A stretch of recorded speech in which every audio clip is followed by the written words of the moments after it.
we're about to talk about Friday, and Friday is probably the heaviest day in human history.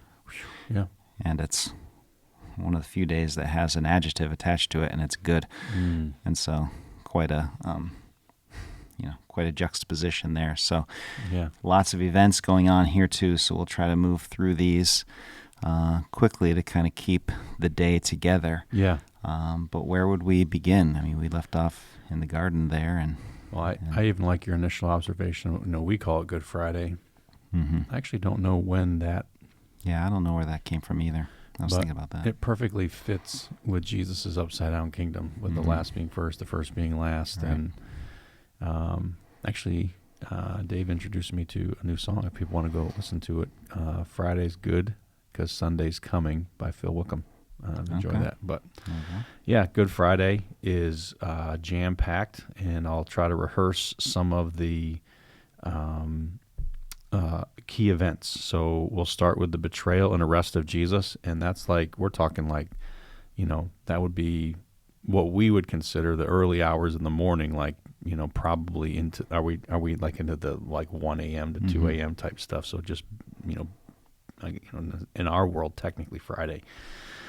So betrayal and arrest, and then Jesus has a couple of trials. He's got a Jewish trial, and then he's got a Roman trial, which again is a fulfillment of prophecy about the Jews and the Gentiles being united against the Lord's Messiah.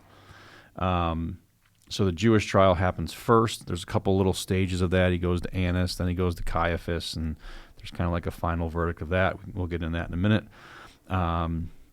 And then the Roman trial, he gets transferred from the Sanhedrin over to Pilate. Pilate sends him to Herod, who's like this, kind of puppet Jewish king.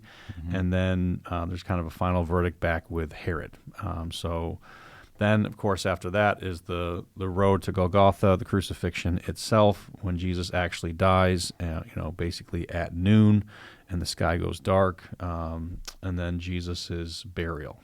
So that's kind of a streamlined look at the key events. And there's, again, as we, why are we even going through these things? We want the story to be familiar. My prayer is that in remembering, I would be renewed. That's been my prayer, and I hope that as we remember and rehearse through this story, the person of Jesus is seen to be glorious. We trust him more.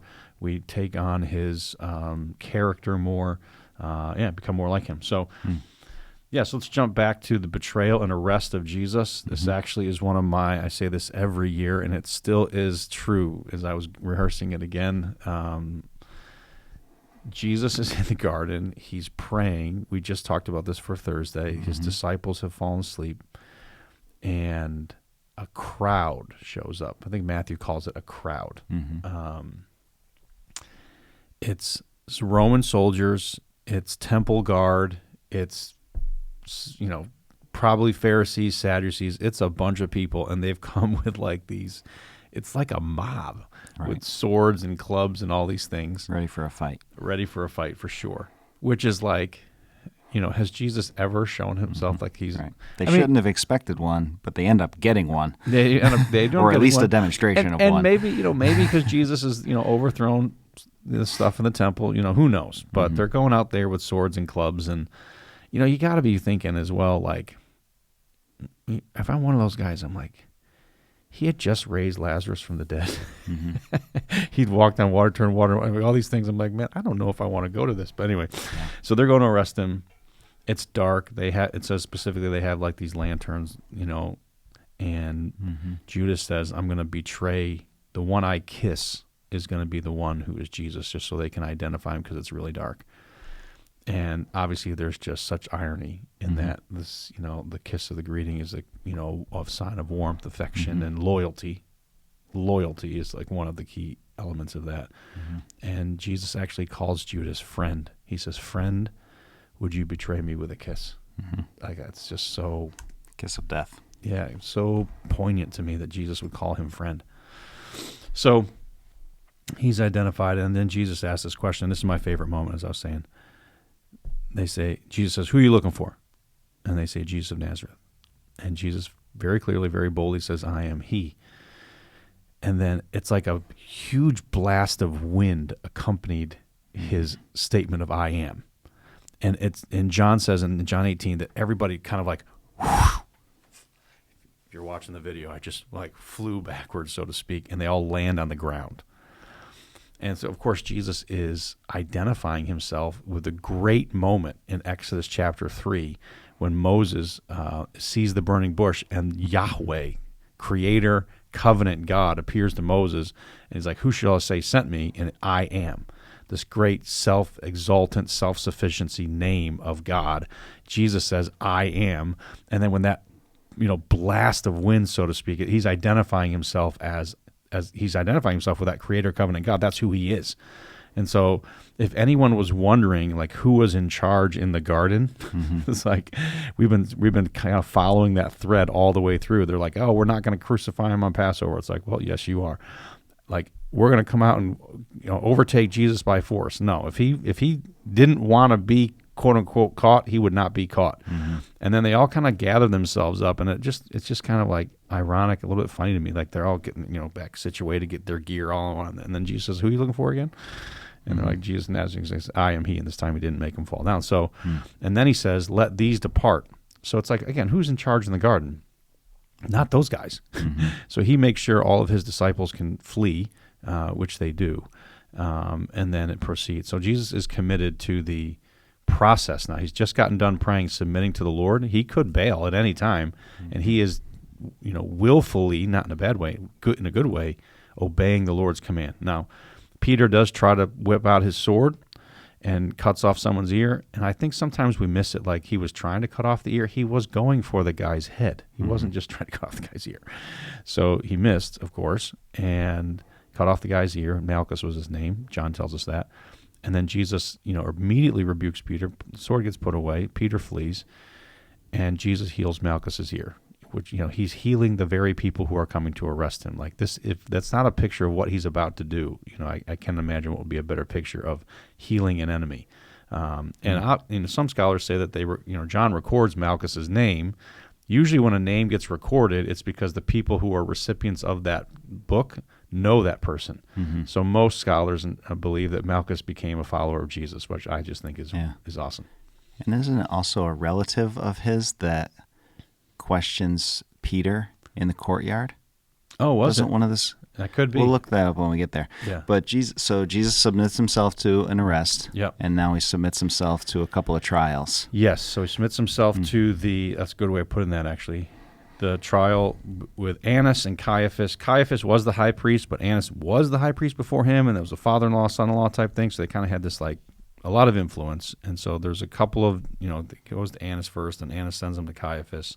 And basically, they're trying to trip up Jesus, and ultimately Jesus doesn't answer the questions. He's quiet, which that's one of the character traits of Jesus that stood out to me this year. He was like a lamb before the slaughter as mute. He wasn't riled. After this time of prayer, he was settled. And he wasn't raucous, and he wasn't defending himself, and he wasn't complaining, and he wasn't arguing. He was calm. It's just really profound. So anyway, when he's in this trial, they're accusing him. They can't. This is the point where, if you're familiar with the story, where they can't get the witnesses to agree, they're trying to bring in these false witnesses. And again, this is super early in the morning too, by the way. So it's like maybe that's why they couldn't agree. I'm kidding. So eventually they're not able to actually bring an indictment. The high priest Caiaphas gets really frustrated. He's like, "Would you just tell us who you are? Are you the Christ?" And Jesus says, "Well, you have said so, and soon you will see the Son of Man coming in power," which was a reference to Daniel 7, which is this incredibly exalted passage. The Son of Man shares the authority of Yahweh himself. So again, here's the second identification of Jesus as equal with God, in the space of, hours, honestly. And so the high priest kind of rightly assumes that Jesus is this is a blasphemous thing to say that you share the authority with the Father, with Yahweh, and they accuse him of blasphemy. Now, again, he would be right. The high priest would be right until you're not. If it wasn't true. Yeah, sure. if it wasn't true. He was definitely identifying the claim that Jesus was making. Exactly. And, Jesus was definitely, again, we've shown this contrast multiple times. If he wanted to live a long and happy life, he just doesn't be so bold with that with this confession. But again, as you said, Jesus here is not. He is not. He's already in a sense won the battle. He has in a sense decided to go through with the will that the Father, the plan that the Father has, and he knows that these people are going to reject him. So, so he does that trial, and so now they're like, oh, they feel like they got the charges that they need. And notice it's interesting with the Jewish people, they're accusing him of blasphemy, basically of being a false prophet. And when he gets turned over to the Jewish authorities, they mock him just like the Romans will, but, similarly, there is a difference. The Jews mock him and they say, prophesy to us. And so Jesus is basically accused of being a false prophet. The irony here is a prophet was one who was supposed to reveal the character, will, and plan of God. And they're saying, no, we deem you inappropriate and an invalid revealer of God. When in fact, there has never been, Jesus is the final, clearest, most accurate representation of God. Will, plan, character, because he shares the nature of the Father. I and the Father are one, John 10. So that's the Jewish trial. But now they need, They can't put him to death, right? Right. So, but even here, like beatings begin, mockery begins, even after this first one. So some of the beatings begin, some of the spitting, certainly the mockery. Yeah, excellent. So you'll see different things like so for example, the stoning of Stephen, like that was a capital punishment. Like why could they stone Stephen not too long after the death of Jesus? Why wouldn't they just put Jesus to death? There was, I think a big issue was the fear of the crowds. I mean, this is during Passover. There's a lot of attention here. That could be one thing. And I think the general consensus is that in kind of like an official technical capacity, the Jewish people did not have the right of capital punishment. But they certainly didn't always follow the Roman rules. Okay. So, and Rome didn't care that much either, unless it was going to incite a riot, which this might. And so this is why they were looking for the right chance to be able to trip Jesus up to get him to Rome. So now what they're going to do, they're going to get him over to the Roman leader at the time, who's Pilate, as most people know. In between, there's this little really powerful scenario with Peter. Judas has already betrayed the Lord, and now Peter's going to deny the Lord. And, there's that whole scenario where Jesus had prophesied, before the rooster crows, you're going to deny me 3 times. And that happens pretty much at this point during this time. It seems like these events are happening like in really close proximity as well. I think there's an illusion that they can almost even see each other. Yeah. That's true. John. Yep. John 18:26 does say, it was a relative of the man whose ear Peter had cut off. Yeah, well, asked, there you go. Did I not see you in the garden with him? And Peter again denied it, and that's when the rooster crows. Great. Yeah. And then when the rooster crows, it says that the Lord looked at Peter. They made eye contact, so there's a courtyard situation. So, these moments are happening fast, almost like overlapping each other. I mean, it's, as the book says, this is the most important week of the most important person who ever lived, and these things are really powerful. And you can put yourself there. I mean, how many Christians have identified, maybe with Peter? If you identify totally with Judas, you wouldn't actually be a Christian. But, just of the pressure around you, and you want to deny the Lord, and yet there's a beautiful story of restoration after the resurrection. So we move forward over to Pilate. Pilate, does his investigation. Pilate wants to wash his hands of this. From the word go, his wife has a dream. I mean, these things are so amazing to me as I recount the story. She's like, hey, don't have anything to do with this guy. And like any good husband, like, hey, my wife had a dream about this. I'm definitely going to listen. So he turns him over to Herod. Herod wants to see a show. That's Herod's, excuse me. And then he doesn't find anything wrong with Jesus. He just wants Jesus to do a miracle. And basically Herod sends him right back to Pilate. And Pilate, just to appease the crowd, basically, because the leaders of the Jews are like, this guy's claiming to be a king. So they change their accusation from he's a false prophet now to he's an insurrectionist. He's looking to lead a rebellion. He's calling himself a king. And Pilate doesn't believe them. But in order to appease the crowds, because they're riling the crowds up, and that's when the whole crucify him chant comes, and they release Barabbas instead of Jesus, and that's what leads to his crucifixion. So one of the interesting takeaways, I heard a sermon on this passage before about seeing your face in the crowd. Like, how do you treat Jesus? You know, to Pilate, his career was more important to him than correctly identifying Jesus. You know, the religious tradition and heritage was more important to them than, you know, actually following Jesus. The crowds were kind of fickle, you know. I think there's overlap. Some of the people that said crucify him might have been some of the people who also said praise him, but there's a fickleness in regard to Jesus. If he does what we need him to do, the disciples are afraid, and so they flee. And so I think we can kind of find our face in the crowd, and Good Friday really reveals all of these various ways. You know, maybe you're like Herod. You're interested in Jesus is an interesting figure to you because he seems to be able to do cool things. You know what I mean? And so there's just these various ways that you can see your face in this story with Jesus, specifically on Good Friday. So he goes to the cross.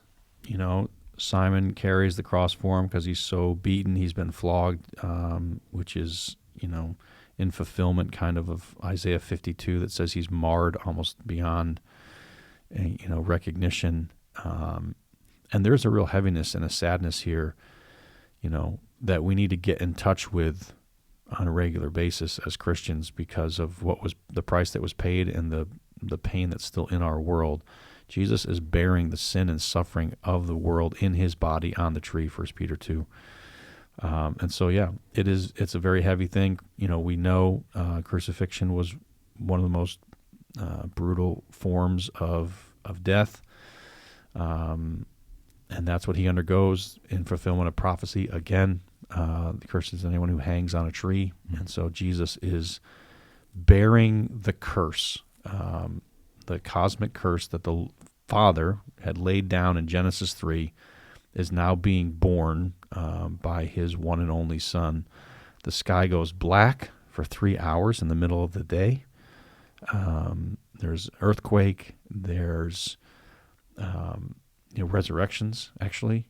And then the temple curtain, which was very thick, was torn from top to bottom, which is, powerfully, dramatically symbolic that in the tearing apart of the life of the Son of God, in that mysterious exchange. I mean, I would not pretend to say I know exactly how that can happen, but in that mysterious exchange, my God, why have you forsaken me? In Jesus becoming a curse for sinners, the barrier into the presence of God is now ripped open, and we can get in. And it's, symbolically powerful. The Roman centurion, who presumably had seen multiple executions, is so moved by these events, by Jesus' character. Again, his calm demeanor. I mean, obviously there's emotional, my God, why have you forsaken me? But he's like talking with the other people beside him. He's forgiving people. He's taking care of his mother. All these things that Jesus is doing. The 7 sayings of Jesus on the cross, people talk about a lot. He cries out, this was the Son of God. And so here's a Gentile who's really getting it. He's finally, he's the one who's understanding who Jesus actually is. Yep. And so he cries out, tetelestai, it is finished. And very much like how the creative work was finished in day 6, Jesus is saying redemptive work is finished on day 6. And they take him down off the cross, and they bury him in a tomb that had not been used. It was a lavish tomb. Quote-unquote ordinary people would have been buried in the ground. It would have been very expensive to wrap his body in that shroud and then to have that much ointment. It would have been, so this is like a burial worthy of a king, so to speak. And so they bury him. So there's another death that happens on this day with Judas. Yeah. And even that is an example of all this being under the guiding hand of the Lord, where he dies. The chief priests say, well, what do we do with this money, right? And then they're like, we can't use it. It's blood money. So they go and buy this field that's basically going to be a cemetery for people that are unknown or can't afford cemeteries or whatever. And that fulfills this prophecy. It says it, Jeremiah 19, Zechariah 11. So even, all the way down to the pieces of silver that Judas uses to betray Jesus, they are, you find Old Testament content prophesying what's going on with that. And so make no mistake, this is not a week of chaos. This is a week of design and plan. Yeah, and sometimes people wrestle with, the question about, God's control and sovereignty over things and our responsibility. This is probably like the greatest example of how both of those things are just true simultaneously, and there's a mystery there that is beyond us. I mean, Judas is responsible for his actions. Peter is responsible for his actions. I mean, Jesus prophesied, you're going to deny me 3 times. Right. And yet when Peter does it, he doesn't respond, well, you said I was going to do it anyway, so there's nothing I could do about it. Right. It's like, no, he went out and wept bitterly. Mm-hmm. And so in our lives, friends, there is definitely the reality of the power and the control and the guiding, governing hand of God, and we are responsible for our choices. And those things are just both true. And so, take encouragement from the fact that God is in control, and take it as an exhortation, like a challenge to trust and obey and follow Jesus with all of our hearts. So, yeah. So Good Friday, jam-packed day. We see what kind of my kind of big takeaway from this day was just Jesus's resolve to do the will of the Father. I mean, there were multiple potential off-ramps if he wanted them. But he had already made up his mind in that prayer that evening that he was going to walk this road and trust the Father, even though it was going to mean abandonment, loss, pain. And there's a very real, albeit somewhat mysterious reality that here is God himself suffering for me. And so really a powerful, humbling, and potentially life-changing realization to know that God is with me in my suffering, and he suffered for me so that I might be set free and enjoy eternal life. So Good Friday, and we look forward to Saturday will be a little shorter, but we'll see you tomorrow for Saturday's recording.